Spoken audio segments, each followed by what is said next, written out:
दोस्तों, इस ब्रह्मांड में कोई भी चीज अनंत काल तक एक ही अवस्था में नहीं रह सकती। इस ब्रह्मांड में जितनी भी चीजों का जन्म हुआ है, एक न एक दिन उन चीजों का विनाश निश्चित ही है। दोस्तों, टाइटल और थंबनेल देखकर आप समझ ही गए होंगे मैं किस बारे में बात कर रहा हूँ।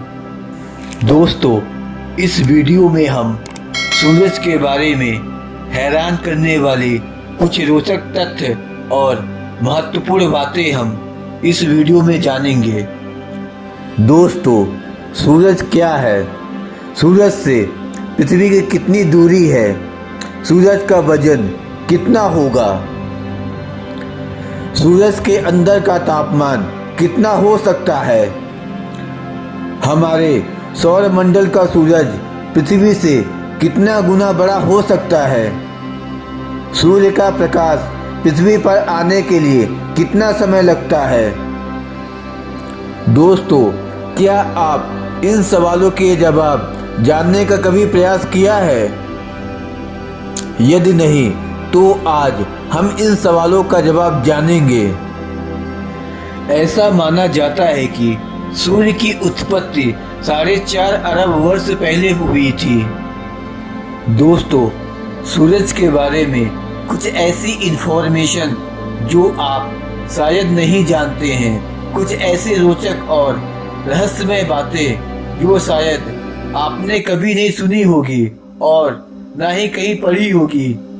तो दोस्तों, आइए आज हम जानते हैं धरती को प्रकाशित करने वाले सूरज के बारे में कुछ अनसुनी बातें जो शायद आपको हैरान कर देगी। सूरज सौरमंडल का सबसे बड़ा ग्रह है। सूर्य का डायमीटर पृथ्वी के डायमीटर से 109 गुना ज्यादा है। सूरज हमारे सौरमंडल के केंद्र का तारा है, जिसके चारों तरफ पृथ्वी जैसे अन्य ग्रह परिक्रमा करते हैं। सूरज सौरमंडल को चलाने वाला मेन तारा है। दोस्तों, सूरज का ज्यादातर एरिया हाइड्रोजन और हीलियम गैस से मिलकर बना हुआ है। तो आप इस प्रकार कह सकते हैं, सूर्य केवल एक गैस का गोला है। सूरज से जो गैस निकलती है उसमें हाइड्रोजन और हीलियम की गैस पाई जाती है, जिसमें अप्रॉक्स 72% हाइड्रोजन, 26% हीलियम और 2% कार्बन और ऑक्सीजन से मिलकर बना हुआ है। सूरज पर कुछ भी ठोस नहीं है। वैज्ञानिकों द्वारा ऐसा माना जाता है कि सूर्य की उत्पत्ति लगभग 4.6 अरब साल पहले हुई थी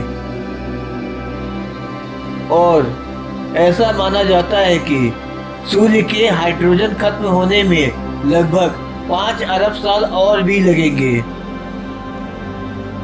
दोस्तों, सूर्य का आकार इतना ज्यादा बड़ा है और उसके अंदर इतनी ज्यादा ग्रेविटी है कि सूर्य के केंद्र में जो ऊर्जा उत्पन्न होती है उसे सतह तक आने के लिए 5 करोड़ साल लगते हैं।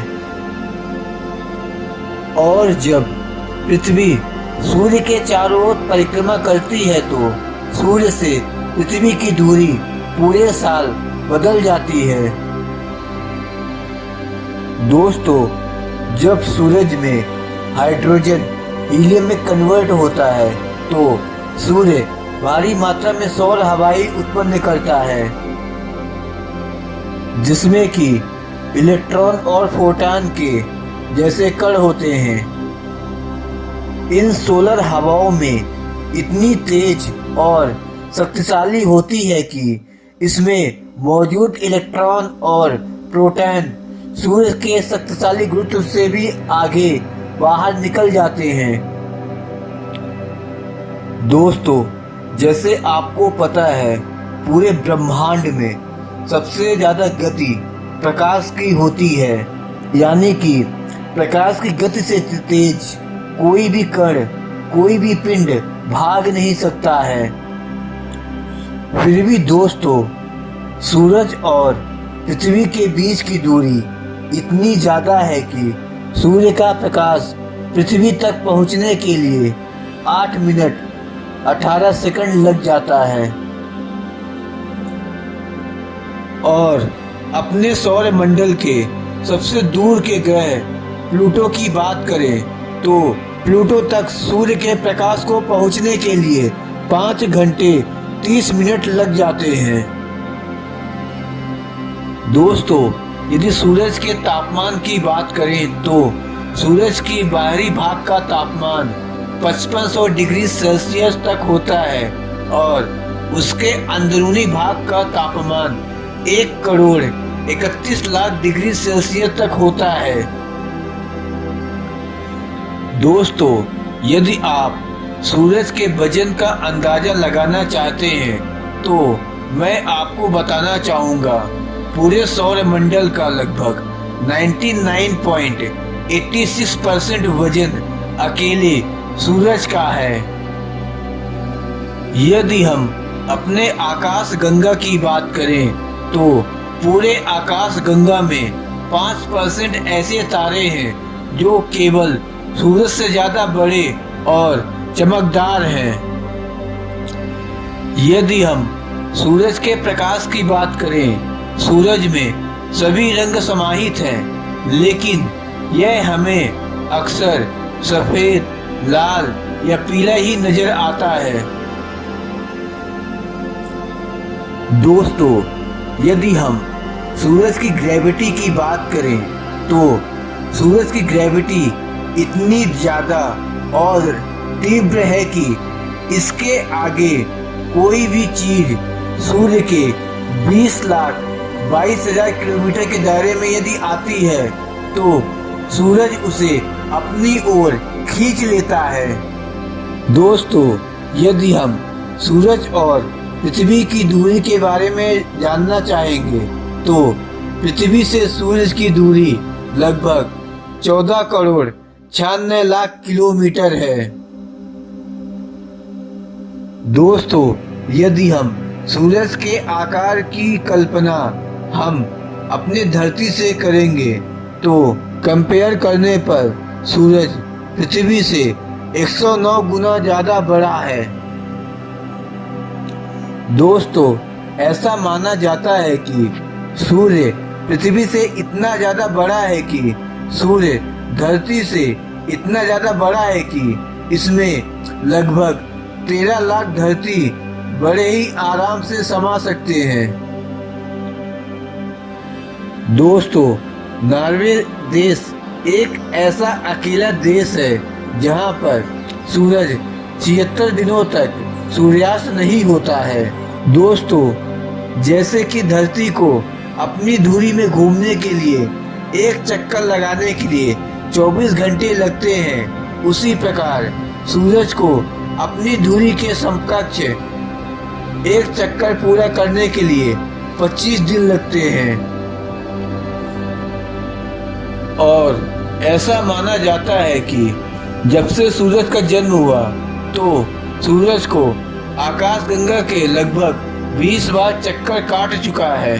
दोस्तों, अगर ऐसा मान ले कि सूर्य की चमक एक दिन धरती पर न पहुंचे तो धरती कुछ ही घंटों में बर्फ की तरह पूरी तरह से जम जाएगी। सारी धरती उत्तरी और दक्षिणी ध्रुव जैसे बन जाएगी। दोस्तों, पृथ्वी और सूर्य के बीच की दूरी को एक खगोलीय इकाई या फिर एस्ट्रोनॉमिकल यूनिट कहा जाता है। दोस्तों, जैसा कि अभी मैंने आपको बताया कि सूर्य अब तक में पूरी आकाशगंगा के 20 चक्कर काट चुका है, लेकिन इसे एक चक्कर पूरा करने में 2500 लाख साल लग जाते हैं। और सूर्य में जो काले धब्बे दिखाई देते हैं वह काले धब्बे हजारों मील बड़े होते हैं। दोस्तों, हमारी आकाश गंगा में 2000 बिलियन से भी अधिक तारे हैं और उन तारों में सूर्य एक तारा है।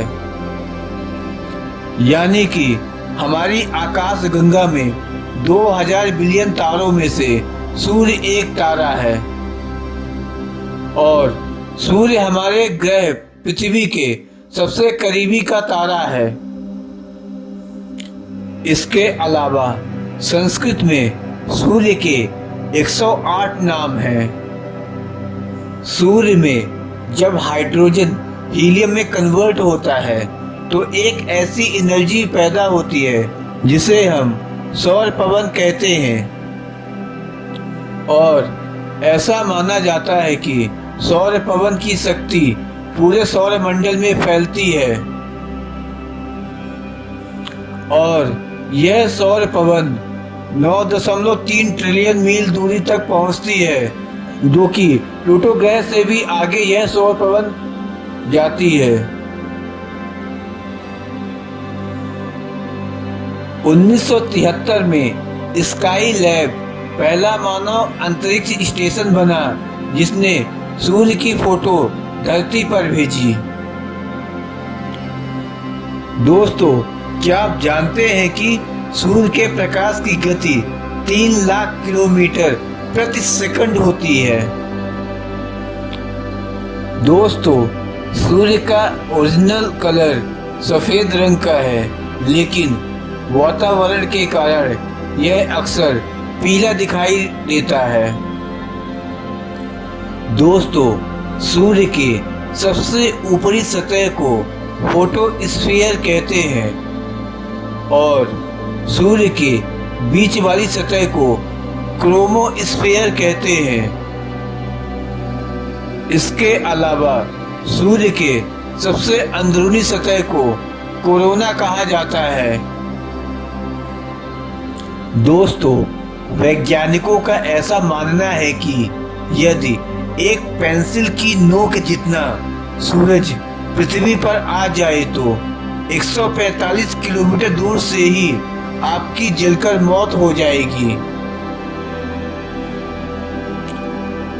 सूर्य की आकाश गंगा के केंद्र की दूरी 27,000 प्रकाश वर्ष है और प्रकाश एक वर्ष में जितनी दूरी तय करता है उसे एक प्रकाश वर्ष कहा जाता है और प्रकाश की गति 3 लाख किलोमीटर प्रति सेकंड है।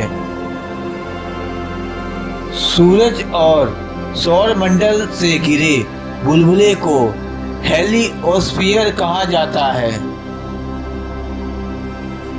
पृथ्वी पर मैक्सिमम एक साल में 5 बार सूर्य ग्रहण लग सकता है। दोस्तों, यह बात सुनने में काफी असंभव सा लगता है, परंतु सूर्य द्वारा छोड़े गए 800 अरब से ज्यादा न्यूट्रॉन हमारे शरीर में केवल 1 सेकंड में गुजर जाते हैं। दोस्तों, कभी कभी सूर्य से अथाह ऊर्जा निकलती है और यह ऊर्जा सूर्य की सतह पर होने वाले विस्फोट से ऊर्जा निकलती है जिसे सन स्फीयर कहा जाता है। यानी कि सूरज की सतह पर विस्फोट से पैदा हुई शक्तिशाली सोलर एनर्जी को सौर तूफान कहा जाता है। इस सौर तूफान के कारण कई सैटेलाइट सिग्नल में बाधा आ जाती है। 2003 में सूर्य ने एक ऐसी शक्ति छोड़ी जो 200 बिलियन हाइड्रोजन बम के विस्फोट के बराबर था। इस विस्फोट में बहुत ही ज़्यादा गर्म और प्रचंड कण निकलते हैं जिसकी गति 6 मिलियन प्रति घंटा थी। 2003 में जब सौर तूफान आया था, इस तूफान से बचने के लिए खगोल शास्त्री सुरक्षित यान में आ गए थे। 2003 में जब सौर तूफान आया था, उस समय धरती पर संपर्क के सभी साधन बाधित हो गए थे, लेकिन सौर तूफान के कारण धरती पर कोई भी हानि नहीं हुई थी। दोस्तों, जब सूर्य की सतह में विस्फोट होता है तो सूर्य की बाहरी सतह का कुछ हिस्सा खुल जाता है और ये आग की लपटों की तरह दिखाई देती है, जिसकी वजह से अति सूक्ष्म न्यूक्लियर पार्टिकल भी निकलते हैं। यह कण पूरी ऊर्जा के साथ ब्रह्मांड में फैल जाते हैं, जिसे सौर तूफान कहा जाता है। दोस्तों, नॉर्वे एक ऐसा देश है जो आर्कटिक सर्कल के अंदर आता है। नॉर्वे को हम मध्य रात्रि का देश भी कहा जाता है। दोस्तों, नॉर्वे में मई से लेकर जुलाई के बीच करीब 76 दिनों तक सूरज अस्त ही नहीं होता है। दोस्तों, आइसलैंड ग्रेट ब्रिटेन के बाद यह यूरोप का सबसे बड़ा आइलैंड है, जहां रात में भी सूरज की रोशनी का आनंद ले सकते हैं। दोस्तों, अलास्का एक ऐसा देश है जहां मई से जुलाई के बीच सूरज नहीं डूबता है। इसके अलावा फिनलैंड एक ऐसा देश है जहां गर्मी के मौसम में करीब 73 दिनों तक सूरज अपनी रोशनी बिखेरता रहता है। अमेरिका की स्पेस एजेंसी नासा को सूरज पर एक बड़ा सा काला धब्बा दिखा है, जिसमें से हाई स्पीड सौर हवाएं पैदा होती हैं और सूरज की सतह पर दिखने वाले इन काले धब्बों को हमारी पृथ्वी से 50 गुना ज़्यादा बड़ा बताया जा रहा है। दोस्तों, जैसे हमारे सौरमंडल के सारे ग्रह सूरज के चारों ओर एक ही दिशा में चक्कर लगाते हैं, उसी तरह हमारी आकाश गंगा में सारे तारे भी इसके केंद्र की एक दिशा में चक्कर लगाते हैं। लेकिन जैसे जैसे हम सूरज से दूर होते जाते हैं, ग्रहों की रफ्तार कम होती जाती है। दोस्तों, सूरज हमारे पृथ्वी और जीवन के लिए बहुत ही ज़्यादा महत्वपूर्ण है। सूरज हमें रोशनी और गर्मी प्रदान करता है। सूरज के बिना पूरे धरती का तापमान -0 डिग्री सेल्सियस से भी नीचे चला जाएगा। सूरज के बिना इस पृथ्वी पर जीवन की कल्पना तक भी नहीं की जा सकती है और वैज्ञानिकों द्वारा ऐसा अनुमान लगाया जाता है कि सूरज के हाइड्रोजन खत्म होने के लिए लगभग 5 अरब साल और भी लगेंगे। सूरज वर्तमान में एक प्रकार का सितारा है जिसे येलो बॉने के नाम से जाना जाता है। दोस्तों, वैज्ञानिकों का ऐसा अनुमान है कि आज से लगभग 7 अरब 70 करोड़ साल बाद सूर्य का आकार 200 गुना बड़ा हो जाएगा और यह बड़े से लाल गोले के रूप में ले लेगा। तब इसका आकार बुध ग्रह तक पहुंच जाएगा, क्योंकि वर्तमान में सूर्य का कोर प्रति second 600 million metric ton hydrogen को हीलियम में कन्वर्ट करता है और जब सूर्य का सोर्स ऑफ एनर्जी खत्म हो जाएगा, तब सूरज का आउटर लेयर एक्सपेंड होने लगेगा और सोलर सिस्टम पर सूरज का कब्जा बढ़ने लगेगा। सूरज का आकार इतना बड़ा हो जाएगा कि सोलर सिस्टम भी धीरे धीरे खत्म होने लगेगा, जिसके साथ सूरज के नज़दीकी ग्रह बुध और शुक्र सूरज की चपेट में आ जाएंगे और ये दोनों प्लैनेट नष्ट हो जाएंगे, क्योंकि सूरज का तापमान इतना ज़्यादा रहेगा कि ये दोनों ग्रह सूरज के अंदर पिघल जाएंगे और ऐसा होने पर धरती का तापमान कई गुना बढ़ जाएगा और पृथ्वी के महासागर उबलने लगेंगे और जीना मुश्किल हो जाएगा। यही नहीं, पृथ्वी पर से जीवन का अंत हो जाएगा। इसके अलावा यदि सूरज किसी वजह से ब्लैक होल में बदल जाएगा तो यह इतना मामूली ब्लैक होल हो जाएगा कि ब्रह्मांड में इसके होने या न होने से कोई खास फर्क नहीं पड़ेगा और इस ब्लैक होल की सीमा लगभग 3 किलोमीटर तक होगी। दोस्तों, उम्मीद करता हूँ कि आपको ये वीडियो पसंद आई होगी। अगर आपको ये वीडियो अच्छी लगी हो तो आप इस वीडियो को लाइक करने के साथ चैनल को सब्सक्राइब करिए और ज़्यादा से ज़्यादा लोगों को शेयर करें। और यदि इस वीडियो संबंधित अगर किसी को कोई भी सुझाव या सवाल है तो वो हमें कमेंट करके ज़रूर बताएं। जय हिंद, जय भारत, वंदे मातरम।